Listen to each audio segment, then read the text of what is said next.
The broadcast began without warning, appearing on every screen across Earth at the same moment. Phones, televisions, public billboards, and orbital stations all lit up with the same alien sigil. At first, many thought it was another prank or a cyber attack, until the screaming started. The aliens called themselves the Carvax Dominion, tall armored figures with eyes like burning glass, speaking flawless human languages as if they had studied us for centuries. Behind their leader floated live images from cities across Earth: New York, Delhi, Shanghai, Cairo, Sao Paulo, all burning at once. With cold precision, the Dominion announced they had chosen humanity as an example, a warning to all rising species. Then the executions began live on broadcast. 7 million humans were killed in less than 1 hour, crushed by orbital strikes, boiled by focused plasma, or simply erased as entire city blocks vanished. Families watched loved ones die in real time, with no way to look away. Governments tried to cut the signal, but failed. The Dominion controlled every satellite, every relay, every cable.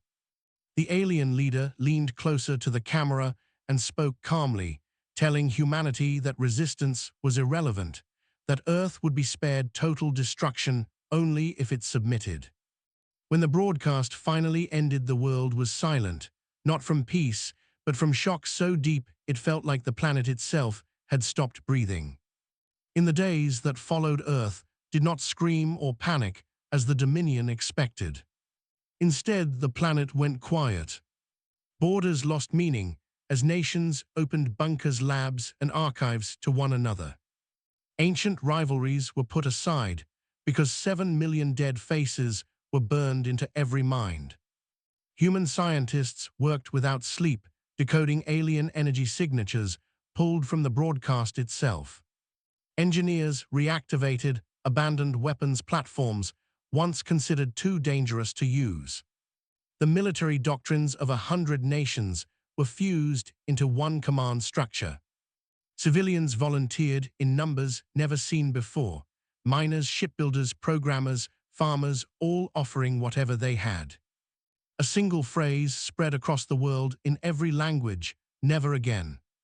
The Dominion watched from afar, confident in their Terra tactics, unaware that they had crossed the one line that united humanity completely. What they saw as a massacre, humans recorded as evidence, every second catalogued, analyzed, and memorized. By the end of the first week, Earth had stopped mourning and started planning. The first human counterattack did not come as a fleet or an army. It came as silence in the stars. Dominion listening posts went dark one by one, their sensors blinded by algorithms grown from human machine learning and weaponized curiosity. Then their supply convoys began to vanish, torn apart by kinetic weapons fired from impossible distances. Humanity had learned something crucial from the broadcast the Dominion loved to watch. So Earth built weapons that struck without being seen.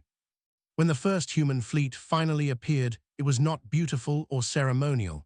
It was ugly, modular, and brutally efficient. Pilots flew knowing they were outmatched physically, but not mentally. They used unpredictability, deception, and sacrifice in ways the Dominion command could not simulate. For the first time in centuries, the Carvax Dominion lost a battle. Then another. Captured alien transmissions revealed panic, confusion, and disbelief. Humans did not retreat after victories, they advanced, learning faster with every clash. The galaxy began to notice. Earth's forces pushed into Dominion core systems with relentless momentum. Worlds that once fed the Dominion war machine were liberated or dismantled. Human commanders broadcast the same footage the aliens once showed Earth, but with a difference. They showed captured Dominion leaders alive, standing trial. They showed evacuation corridors opened for alien civilians, proving this war was not genocide, but judgment. The Dominion leadership tried to repeat their terror tactics, threatening more massacres. Humanity responded with a single unified message: never again applies to everyone. In the final battle above the Dominion capital, the alien fleet was annihilated. Their homeworld was surrounded, not destroyed, cut off from power trade and communication. Faced with extinction through isolation, the Dominion surrendered. The species that once ruled through fear was dismantled by unity and restraint. Their empire collapsed not with a scream, but with a realization they had underestimated their victims. Years later, the broadcast is still taught in schools across Earth. Not to fuel hatred, but to remember the cost of being unprepared. Humanity did not become conquerors after the war. They became guardians, enforcing strict laws against live slaughter, Terra broadcasts, and planetary annihilation. Former Dominion worlds were rebuilt under supervision with memorials to the 7 million humans whose deaths changed history. Earth now stands as a warning and a promise in the galaxy. A warning that cruelty will be answered. A promise that unity can turn grief into strength. When historians ask how humanity survived its darkest hour, the answer is always the same. They watched 7 million die and decided no one else ever would. The galaxy did not change overnight after the fall of the Carvax Dominion. Fear lingered in every system that had once cheered their power or quietly benefited from their terror. Many species watched Earth closely, expecting revenge, conquest, or domination. What they saw instead unsettled them far more. Humanity began documenting everything. Every atrocity, every broadcast, every death recorded by the Dominion was compiled into a single archive known simply as the 7 million. It was not hidden or classified. It was broadcast freely to the galactic community. Any species could watch the footage, the screams, the executions, the cold alien speeches. Humans believed that forgetting was the first step toward repeating. The archive became required viewing for diplomats and leaders before any treaty with Earth. Some refused and chose isolation rather than face what had been done. Earth then proposed something unprecedented. A galactic convention banning live execution, broadcasts, mass terror demonstrations, and civilian annihilation as tools of war. Many powers resisted at first, claiming tradition, necessity, or deterrence. Human representatives listened patiently and then played the footage again. They did not threaten. They reminded. The message was simple and terrifying in its calm delivery.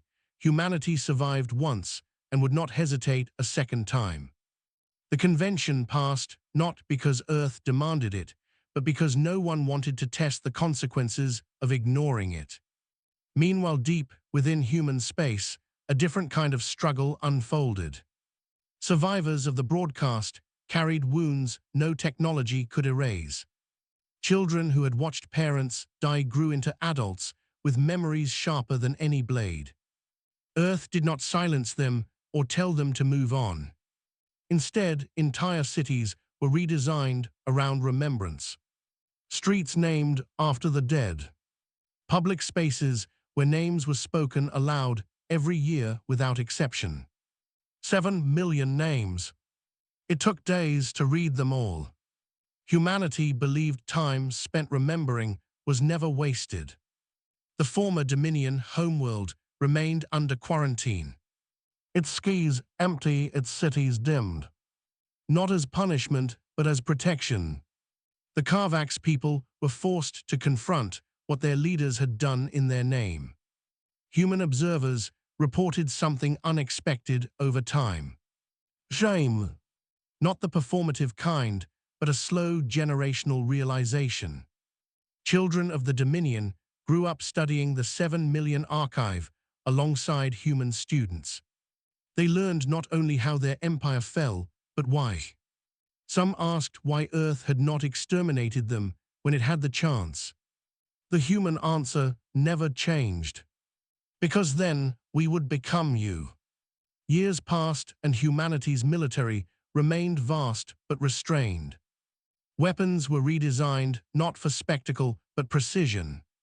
Human warships carried evacuation pods alongside missiles. Pilots trained as rescue operators as much as combatants. Other species found this contradiction confusing and unsettling. Humans explained it simply: strength without control was the path to monsters. The phrase "never again" evolved into doctrine.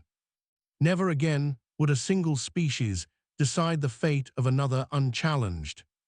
Never again would silence be mistaken for weakness. Never again would a broadcast of suffering go unanswered. Earth established rapid response fleets not to conquer, but to intervene. When smaller civilizations were threatened, humans arrived not as saviors, but as shields. They did not demand worship, gratitude, or resources. Only compliance with the law written in blood. Some in the galaxy began calling humanity Deathworld judges. Others called them guardians. Humans did not correct either label. They had learned that reputation mattered less than results. On the 50th anniversary of the broadcast, Earth transmitted a message of its own. It was not sent on every screen by force. It was offered. Those who chose to watch saw no weapons, no fleets, no threats. Only a quiet room and a human voice. The voice spoke of 7 million lives lost and trillions saved afterward. It spoke of pain transformed into responsibility. It ended with a warning delivered softly. If you choose terror, we will stop you. If you choose peace, we will stand with you. Across the stars, leaders listened. Some with fear, some with respect, some with relief that such a line now existed. The galaxy entered a new era not because war ended, but because cruelty lost its audience. And somewhere in the vastness of space, a simple truth became law. Humanity had been shown the worst of the universe, and decided the universe would never be allowed to forget. Decades after the fall of the Carvax Dominion, the galaxy had grown accustomed to the presence of Earth. Human fleets patrolled major trade routes not as rulers but as constants. They arrived quickly, left quietly, and asked very few questions unless civilians were in danger. For many species, humanity became a fixed point in an uncertain universe. But not all threats faded into memory. Beyond the mapped regions of known space, a coalition known as the Vile Ascendancy watched Earth with careful interest. They were ancient, expansionist, and powerful. Unlike the Dominion, they did not rely on terror for spectacle. They relied on inevitability. Civilizations absorbed into the ascendancy rarely resisted, because resistance always ended the same way. Slow resource starvation, cultural erosion, and eventual disappearance. To the Vile, this was order, not cruelty. When their explorers encountered records of the 7 million archive debate erupted across their ruling strata. Some dismissed humanity as a temporary anomaly fueled by grief. Others argued that a species capable of turning trauma into discipline posed a unique risk. The ascendancy chose observation over invasion. They listened to human transmissions, studied battle doctrine, and replayed the original broadcast in full. What unsettled them was not the violence. It was the response. Humanity did not fracture after the massacre. They synchronized. To the Vile, this behavior was statistically improbable. Species under extreme loss usually collapsed, turned inward, or lashed out blindly. Humans did none of these things. They waited, learned, and then acted with terrifying coordination. As ascendancy borders expanded closer to protected systems, humanity intervened diplomatically. The message was calm, respectful, and unambiguous. Forced absorption violates galactic law. Withdraw. The vial had never withdrawn from anyone.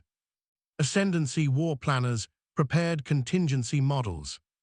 Every simulation predicted victory against Earth in terms of raw numbers. Human fleets were strong but finite. The Ascendancy commanded centuries of accumulated technology. The deciding factor in every failed simulation was not firepower. It was escalation. In scenarios where the Ascendancy pushed too far, humanity did not merely defend. They mobilized everything. Industry, culture, population, and memory itself became weapons. The planners realized something disturbing. If war came, humanity would not fight to win. They would fight to end the concept of threat permanently. Before first contact shots were fired, the Ascendancy did something no empire had ever done before. They requested observers. Human diplomats allowed it under strict terms. Vile delegates were brought to memorial worlds rebuilt from Dominion devastation. They stood in cities where 7 million names were carved into living stone. They listened as humans read them aloud without pause. The reading lasted days. No one was permitted to leave early. The vile did not weep. Their species had no such instinct. But something changed in their neural response patterns. This was not intimidation. This was consequence. In closed chambers, humans explain their doctrine. Earth does not seek to expand. Earth does not seek to rule. But Earth will intervene, because allowing atrocity once nearly ended them. And they refuse to let the universe make that mistake again. The vile returned home divided. Some argued that yielding space to humans signaled weakness. Others pointed to the Dominion. The debate ended when a human fleet rerouted mid-patrol to evacuate a vile border world threatened by a stellar collapse. They asked for nothing in return. They did not even stay. That act did more than any battle simulation ever could. It reframed humanity not as an obstacle, but as a stabilizing force. For the first time in Ascendancy history, a vote was held to halt expansion voluntarily. Borders were redrawn. Absorptions ceased. Independent civilizations were granted autonomy.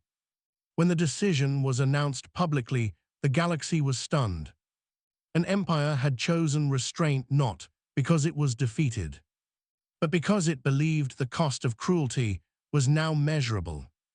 Humanity acknowledged the decision with a simple transmission. Compliance noted. Peace maintained. Years later, historians would mark this moment as the true turning point of the post-Dominion era. Not when Earth destroyed an empire, but when another chose not to become one. The 7 million archive continued to circulate. No longer just a record of loss, but a reference point. A reminder that power without empathy invites annihilation. And that a species born on a death world learned the hard way how close the universe always is to crossing the line. In the vast silence between stars, a quiet understanding spread. Humanity was not the strongest, not the oldest, not the most advanced, but they were the ones who remembered. And in a universe that had forgotten the cost of cruelty, that made all the difference.